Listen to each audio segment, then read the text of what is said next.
Hello, everyone. Happy Wednesday. Don't even know what day it is anymore sometimes, but yes, we're back to our Event Icons Wednesday. So super excited to have everyone join us today. And yeah, we've got some really awesome topics going on, and we'll just give everyone a couple more minutes to join, and then we'll go right ahead. Hey, it's time for another episode of #Event Icons, presented by Endless Events. The show where you get to ask the icons of the events industry anything. Just follow us on social media to ask questions. Our iconic guests will answer them live during the entire show. Before we get started, the more people we have watching, the better the conversation. So please help share #Event Icons on Twitter, Facebook, and LinkedIn. Just tell your friends to watch live on any of our social media channels. Now, without any further delay, this is #Event Icons. Awesome. Well, welcome everyone to another episode of a #Event Icons. Make sure to follow us by going to www.event-icons.com. Make sure you're subscribed, and so you can stay up to date on all of our latest episodes. We've been having some really awesome conversations recently just about the pivoting and the virtual and so many different things going on that are really relevant topics to everyone. So make sure that you're subscribed. And without any further ado, I will introduce our guest, Scott Lockey. So Scott, thank you so much for having us today. I will let you do your bio, just kind of explain to everyone what currently you do, what's your role and your title, and then we'll, just keep going on from there. Sure. Yeah. Well, thank you, Sarah, for having me. Glad to be here. From my background, my title is Senior Director of Partnerships at Cvent, and I've been in the industry about 10 years. Been with Cvent for a couple. Came to Cvent so about 2.5 years ago now through the acquisition of Quick Mobile, who I was with prior. So ironically, I wasn't planning on wearing this T-shirt, and I did, and it just kind of, it really is very fitting for today. Perfect. So I've been in the industry from a technology side. My background prior to the industry was spending 20 years in different organizations around partnering. So I'm very passionate about partnering, and definitely during these times is a time to really, really partner well. Yeah, I totally agree. That's definitely something that we always talk about, is just the community and the relationships that have been built during this time is insane, and it's really great to see. So I'm glad that you are very into partnering. One of the first things that we like to ask people is kind of how they got into the industry. I know you said that you kind of transitioned into it, but just curious kind of what that spark, what drew you to events, and kind of what kept you in this arena. Yeah, so I actually had never thought about this industry. I didn't even know it existed. Like a lot of people before they get into the industry, I was just joining a software company. That just so happened to be in the events industry. And, over the years, God became very passionate about it. A member of a lot of the industry associations. I just think it's the best industry ever. And there's a lot of people out there that don't know it exists, and they don't know what they're missing. That's so true. And I think we talk about that sometimes too with the youth and how, them coming up and taking classes now. I think some people that, are OGs in the industry that wasn't presented for them. So now there's total courses people can take and really get involved in events, which is so awesome to see. But yeah, I think recently when we've been talking about how people get into the industry, they're just like, I kind of just fell into it. It was kind of an accident, more or less. So I think your story is very similar to a lot of other people's. Let's jump right on into the topic. I really have, I'm excited to pick your brain about this. Obviously, we can't state the obvious enough. We all know the situation we're in. We all know the pandemic, kind of getting tired of talking about it, but it's still obviously very alive and well. And especially going into 2021, I think a lot of people are starting to really look forward. There's a lot of looking backwards at, okay, what have we done? Where have we come from? And I think since March, we've really just come, leaps and bounds from where we started. So I'm curious, just kind of at that point and way back in March, I'm just curious what your kind of that pivot looked like, when all events were taken off the table. What did you and your team kind of do, and what did that, day or week kind of look like for you? Yeah, what is that? Black March 6th or 7th or something. I don't know. I think, Yeah. for us at Cvent, and, with me maybe specifically, I'll get to in a second, but at Cvent, we because of being global and because of some of our offices in Asia Pacific, we'd already seen some of the things that were happening. So we were knowing that there was going to be this situation. We didn't know the gravity of it, and so we'd started from an internal perspective. We'd started preparing for everybody having to work from home and a lot of those kind of things. So from a back end organizational side, we'd prepared a little bit, and when we all pivoted to working from home, that was overnight, and the company did a very good job of preparing us and getting us everything we needed. From a client perspective, and especially with what I do with a lot of our partners, which are third-party agencies, travel management companies, event management companies, so on and so forth, it was very much, how do we help them get through this? And we're still doing that today.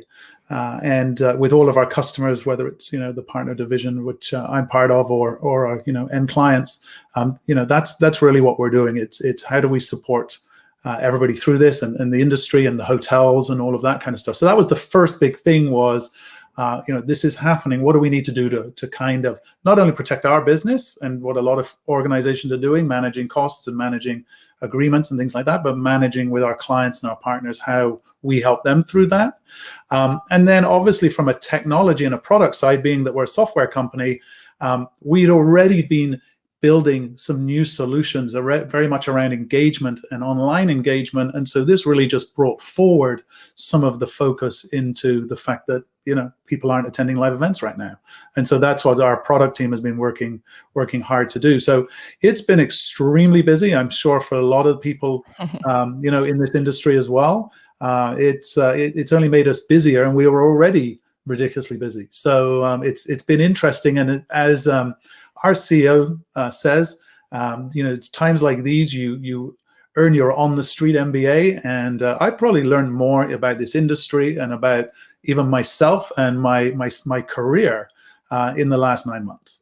Oh, I completely agree. I joke all the time that I feel like I've aged 3 years in this year. I feel like so much has happened. But yeah, I want to go back to a little bit of that learning. Obviously, I think a lot of people that were strictly in-person event companies kind of had to be taught a lot about the software side of things, and also maybe kind of convinced that virtual is still a very viable option. But obviously you guys are a software company, and so you already were sold. So what did your learning experience look like? Where did you go for resources, and what was the first thing that you kind of dove into when it came to educating yourselves more about the virtual world? Yeah, that's a great question. I think, because we see ourselves as an industry thought leader, we wanted to make sure we were providing the right information. And as everyone has seen, there's a lot of technology out there right now. And so what we did is, first of all, we looked at our experience, right? And what I mean by that is Cvent's actually been doing a lot of virtual events for years, because companies have been using some of the different conferencing tools, and hosting events through that. Cvent itself, we do webinars, and that's through our platform. And so we had some visibility into how people were using our technology. We quickly looked and made sure we understood what the different technologies were that were out there to connect to. And so, while we were building things, we were also working on integrating things to make existing systems that people had easier to connect to our technology. But really doing a lot of research. We created internal SWAT teams to be experts in certain areas, and really doing a lot of education internally.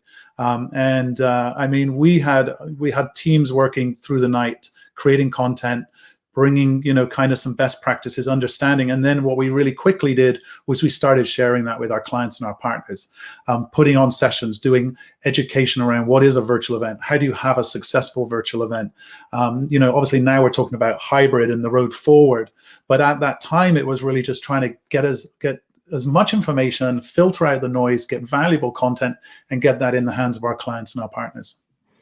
Yeah, I love that. That's definitely something that we did too at Endless. I feel like a lot of people were kind of walking on eggshells, especially at the beginning of like, okay, how do I, still market to people? How do I still sell to people? Because, there's so many people in not so great of situations right now getting laid off in some of the hardest times of their life. So it's hard to navigate that marketing world too. But I think a really important aspect of that, like you said, was education and just, being as helpful as possible, not necessarily, going to that hard sell and being like, oh, we have a product that can help, but really just, letting people kind of ease some of those fears. I think it was really scary at the beginning for people to be like, I know nothing about any of this. So I love that you guys took that approach and really just wanted to help people in, some of the hardest times of their careers. So I love that.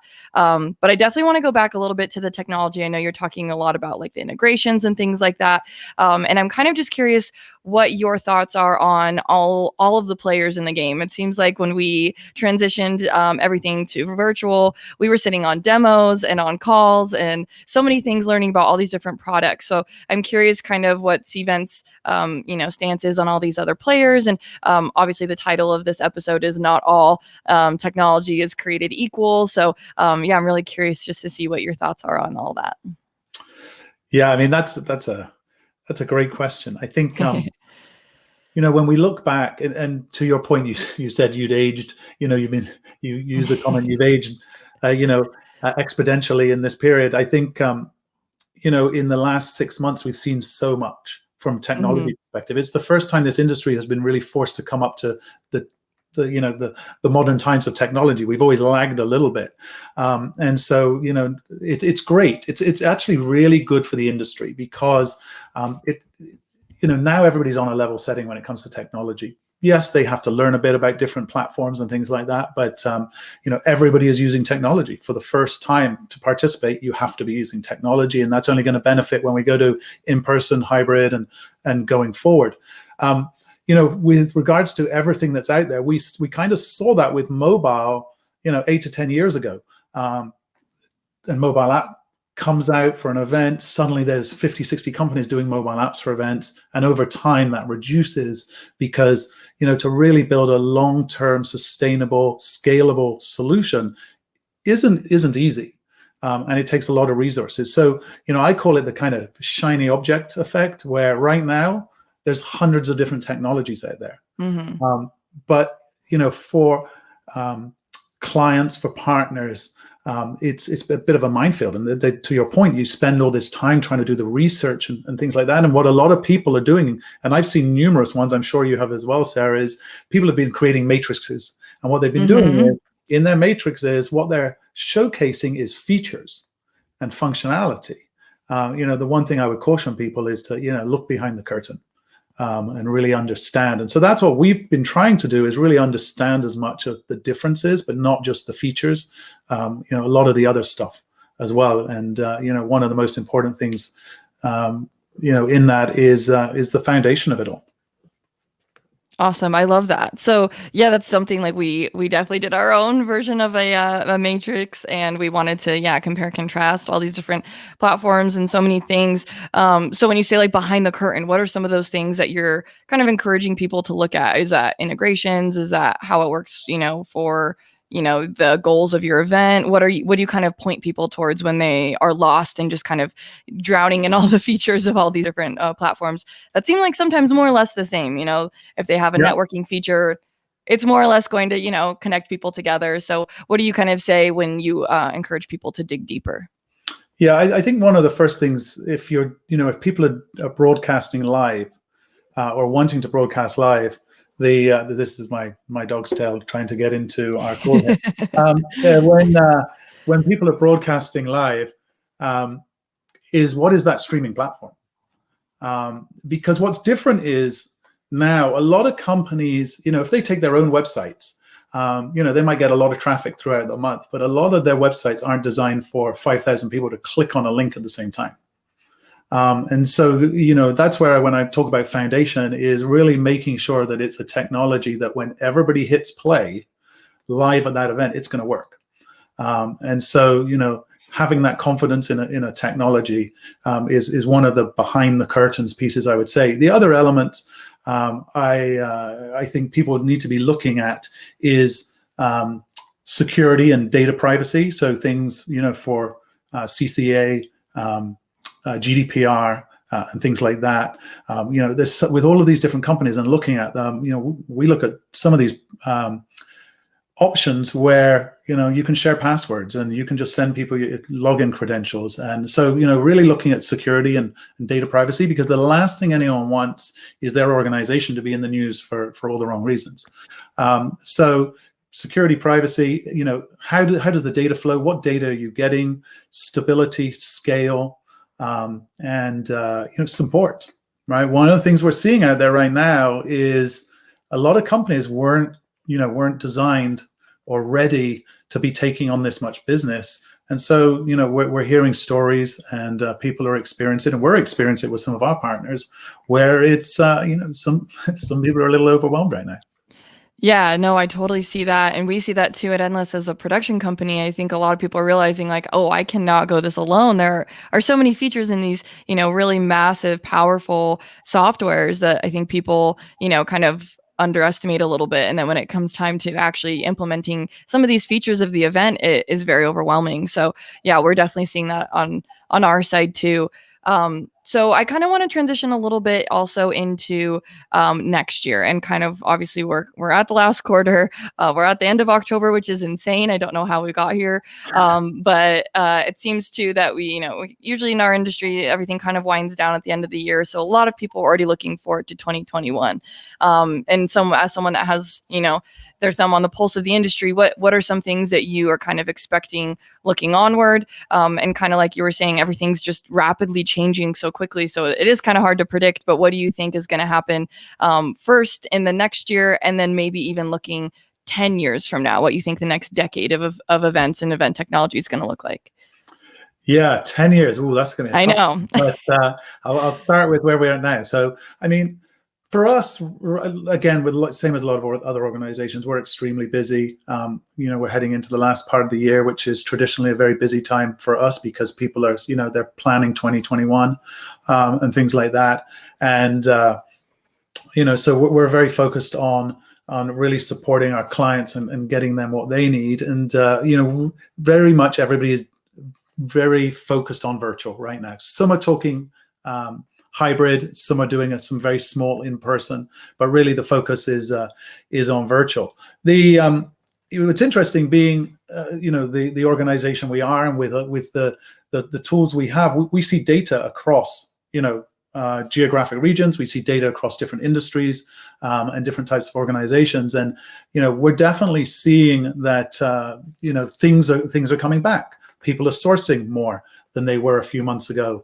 And so, that's really positive. Obviously, sourcing's changed. They're sourcing differently, space-wise. Is it safe? All of these kind of things. And so, with a lot of the tools to be able to do that. But, we're really positive about the industry. We believe, I'm not an expert, but, we're definitely seeing kind of the Q2, Q3 is when things will start to really come back. Q3, Q4, very strong. That's why companies like ourselves, other companies, and even companies like yourselves being, in the production side, is really making sure we're very focused on what is hybrid going to mean and what are people going to need. Because I think a lot of people in the past thought a hybrid event was just sticking a camera in the room so people online can see what's happening. Now, and again, this is where you guys come in, is now when you're doing a hybrid event, you've really got two audiences and somewhat two events, and you've got to understand, what does that mean? What does that mean for production? What does that mean for connecting people that aren't in the same place? And the experience of people. And so we're very focused, our product team is very focused on what do we need to do in our technology to support hybrid. I think a lot of people have been saying this, hybrid's going to be an option for a lot of events forever now. And what's going to happen if you take our event, Cvent Connect, we normally get about 4,500 people at our in-person event in Vegas. And this year, virtually, we got over 43,000 people. We will always, I would say, have a virtual element to our program now going forward. Right. But there's certain events that can't, maybe it's an incentive program and things like that. So there's just going to be a mix of all different types of events, but a virtual audience is never going to go away. 10 years from now, I think it won't even be 10 years, because what's going to happen is even right now, what people are focused on is giving people the best experience, and what's going to adapt and where it's going to be 10 years from now is just going to be a much richer, personalized experience with technology providing that attendee way more value from the events they're attending. And then for the meeting planner or the stakeholders that are putting on the events, just much more clarity into who their attendees are, where the business is coming from, how events are really driving that organization's revenue or sales or membership or whatever it might be. So as I say, I don't think we have to wait 10 years for most of it to come, but 10 years from now, from a technology perspective, our entire events, I think, will look a lot different than they do today. Yeah, no, I completely agree. And even going back to obviously Cvent being global and you're kind of, having to look at all these different things, it's getting really tricky too, because I mean, all we have to worry about is, the United States. And even that is very tumultuous climate sometimes, very up and down. I think we've been kind of flip-flopping a lot of back and forth, and we're seeing some of those trends happening in Europe now too, where things were almost fully open and now kind of making their way to kind of closing back down. So has that been kind of a difficult trend too, to, based even on location? There's so many changes. It seems like almost every week, every day, these things happening. How do you guys kind of handle that? And are you just kind of monitoring it closely, or are you just going down the full virtual path until it kind of opens up for everyone? Well, I mean, we're doing hybrid events right now. So, we've done a few events where we've even had people from our organization speaking at the event, and it might be 10 people in a room and 200 people online. It's kind of the reverse of what a hybrid event would have been a few years ago, from a numbers perspective. So as a global company, we definitely have a global focus for certain things, but we absolutely have a regional focus when it comes to our clients and our partners and those, and the locations they're in. So, our UK office, which I work very closely with, they were things were changing really quickly. And recently, there was a delay on in-person events. So, we switch and we adjust, and we work with our partners and our clients to adjust things then, because, we had people that were, okay, we're moving ahead with a live event. Okay, it's not going to be live now, it needs to be virtual. Okay, so how do we help you do that? So it is, it is very, very regional. It is, we have a lot of offices. Obviously, we're working from home, but the people that would normally be going into those offices in those areas, we're just switching and adapting and pivoting. That word that is kind of like that's probably going to be, gotta take a drink. Yep. We're doing a lot of that. Yeah, no, thank you. I was just curious because I can't even imagine, how there's so many moving parts and crazy things going on. But I love that, regional focus. And really, I think, as you said, and kind of even tying it back into what you think of, 10 years from now, I think a huge part of that is personalization. Everyone, even in region is going through a totally different thing. Every attendee is going through a very different thing. And we saw kind of a beautiful trend too, like you had mentioned, with like the accessibility of things. People that now have this online option are taking advantage of it, and maybe they weren't able to go and take time off and fly and go in person, but if they're able to hop on in between something that they're doing at home and they're able to kind of tune in like that, I think that's a really awesome thing to kind of give to people that they never necessarily had before. Yeah, and I think especially for people like us that are in the industry, there's a lot of passionate people in this industry, and a lot of us want to meet in person. I think what this has given us the opportunity to do is maybe attend a few more events, or maybe have a bit more of a balanced lifestyle, still get to do the business we need to do and meet the people we need to meet, but have a little bit more control how we do that. I love that. So do you think there's going to be maybe more events then, or do you think as just a prediction, obviously I know we're not experts on this, but I just like to think about, the future and think about what's going to come down the line. Do you predict more of these virtual events kind of popping up throughout the year with companies, and rather than doing maybe one big annual conference, multiple little ones? Or do you think that one big annual conference will still kind of remain, but just be in a virtual medium? Well, I think if I look at our organization, we do 2 large events a year that we host, which is our Connect USA and our Connect Europe, which is happening in a couple of weeks. Little plug there. Everyone should go. It's virtual and it's free. We also do, I think we do about 900 events a year. If we include webinars, we include lunch and learns, we'll include a lot of stuff like that. I don't see us changing any of that, except for, what's virtual, what's in person, what's hybrid. we will probably look at, is there opportunity to do a bit more, because we need to support our clients and support the industry. I think for a lot of organizations, though, they're looking at, what is their event program for the year, and how does that change? And I think when we started with this pandemic, there was the companies that embraced this. There were the companies that were, we're just going to cancel, we'll do it next year. And there were the people that postponed it and, were a bit unsure. And I think what we're seeing now is, because we haven't gone back yet to live events, a lot of companies are taking this a lot more serious now. And so they realize they do have to have a strategy. They do have to have a plan in place. And, when they bought maybe a one-off solution for one event, they're now being a bit more serious about, maybe I need to look at a platform for all of my events, because I might be having virtual for quite a while, or at least some element of virtual. And it really is different depending on the organization and what types of events they're putting on. Not everybody is doing an event to try and generate revenue. Some of it's around membership, or some of it's around, knowledge and things like that. So it really depends. But, what this has done is, I think it's opened the eyes of a lot of organizations that through technology, they can have great events. It doesn't have to be in person. We want them to be in person, but I think it will now be very much, a lot of stakeholders will look at, does it need to be in person, and what are the things that are driving that? And hey, can we do something virtual and leverage our program and do more because of some of the capabilities that are out there? And it's not just the technology. There's been technology for years. It's that the audience now is embracing using the technology, and they know how to use technology. They're comfortable turning their cameras on, because it's not a great roundtable with 30 people if no one's turning their camera on. Now, that's different. So I think it just opens up an opportunity for a lot of organizations that maybe they didn't realize they had before.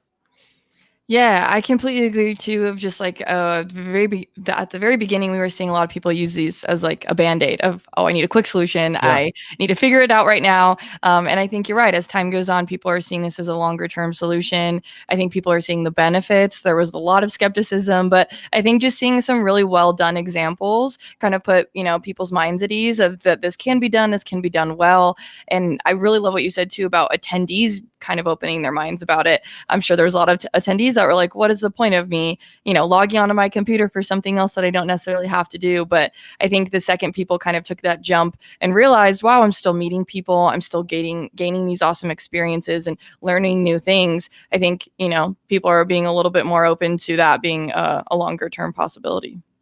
Yeah. And I think we've all kind of got comfortable with, my spare bedroom is my background, and I don't have to be in a suit and a shirt. And what I really love about this, and I always believe out of bad comes good. I've had some great events with people virtually. I've had some great conversation. I think we've built stronger relationships. So I think there's a lot of barriers that have come down going through what we're going through. As I say, I think there's a lot of opportunity happening, during this time. But there's also a lot of, I definitely don't want to take away from the fact that this has been extremely difficult for all of us. And there's a lot of companies that have pivoted well and doing well, but there's definitely organizations that are struggling, right? And so, we as a community need to look after each other. Yeah, I love that. I definitely think, we're all in the same boat. I think it definitely is a bonding experience. And the people that are pivoting and wanting to help out, I think that's an awesome thing. And I love that Cvent is doing that.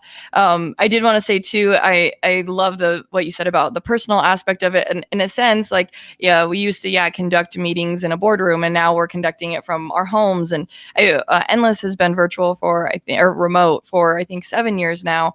So I've always thought that about my coworkers. I feel like I know them better. I get to see their kids and their dogs and, see inside their home in their own personal style. So those things that I think too kind of translate over to the virtual event space, and where you maybe were in a dark convention center with the lights off and you weren't really talking to your neighbor as much. Now I think everyone, is turning their cameras on more and being more open to, sharing their ideas in a chat and, talking and speaking up. And I think that's kind of an interesting switch that I don't think anyone really predicted. And kind of, you think of things online or virtual being more impersonal, but I think we're kind of seeing the opposite in some ways, which I think is kind of an interesting thing that we didn't really think was going to happen. Yeah, and I mean, I'm in this industry. I'm passionate about this industry, but I'm a tech guy. There's a lot of amazing people in this industry that are super creative, and a lot of them have leveraged the situation we're in to be even more creative, because as you know, we can't all get together for a happy hour or dinner or things like that. So what are we doing within these events to be more creative? And so I think long after this pandemic, that creativity and some of these ideas that have come forward will live on, and really strengthen, as I say, that total kind of tool chest of how to deliver events, whether in person, virtual, hybrid, whatever it might be. I love that. I think that's definitely a great thing to wrap up on. I love the creativity. I think I'm excited about that too for the future. But I do want to let you have the last word. If you were to have one tip for event planners right now, what would you say to them, and what would your advice be? I would say to embrace the environment we're in. It is, we are in this. It is happening. We will get through it. But embrace it as an opportunity to learn and understand. A lot of people have been learning technology. A lot have been learning how to be different and put on different events. And I would just say embrace that, and to be passionate about it, because it will only do us all well in the future. Oh, I love that. I think that's definitely something everyone can take to heart and definitely embrace moving forward. I think, this is far from over, but I love the mindset. We can't change our situation, but we can always change our mindset surrounding it. So I love that. Exactly. Yeah. Well, Scott, thank you so much. I really appreciated having you on today. We'll make sure to have all your information where people can find you, and any articles or resources that you want to share as well on our blog post. So for everyone watching, make sure that you are subscribed at www.event-icons.com.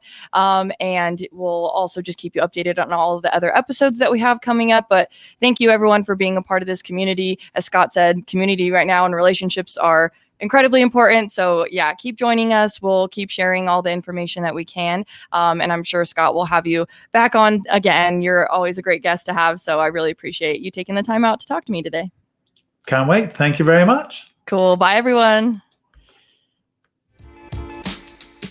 Thank you for joining us for another amazing episode of #Event Icons. To catch all of the bonus content, resources mentioned, and an invite to our Facebook and LinkedIn groups, head to www.event-icons.com. Also, let us know what you thought about this week's episode. Share your biggest takeaway, and just tag your social media posts with #Event Icons. We'd love to hear from you. Thank you for joining us. We'll see you again soon, right here on #Event Icons.